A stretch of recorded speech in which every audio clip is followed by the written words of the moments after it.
Hello বন্ধুরা, আজকে তোমাদের সাথে শেয়ার করছি বিনস এবং মুগের ডালের একটি তরকারি। প্রথমেই আমি মুগের ডালটা ভিজিয়ে রেখেছিলাম, তারপর প্রেসার কুকারে দিয়ে ওর মধ্যে দিয়ে দিয়েছি দুটো কাঁচা লঙ্কা আর একটুখানি নুন। তারপর দুটো হুইসেল মারা পর্যন্ত সেদ্ধ করে নেব। তারপর নামিয়ে দেখো মুগের ডাল একদম সেদ্ধ হয়ে গেছে। এখন একটি প্যানে দিয়ে দিয়েছি সর্ষের তেল। তেল গরম হয়ে গেলে দিয়ে দিয়েছি ফোড়নে কালো জিরে আর একটু আদা কুচি। তারপর সেদ্ধ করে রাখা বিনস দিয়ে দেব।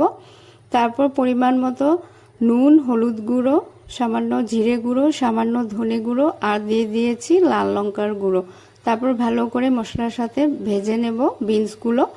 তারপর বিনসটা একটু ভাজা ভাজা হয়ে গেলে ওর মধ্যে দিয়ে দেব সেদ্ধ করে রাখা মুগের ডাল আর ডালের উপর সামান্য একটু হলুদ গুঁড়ো দিয়ে দিয়েছি। তারপর হতে দেব একটু জল দিয়ে।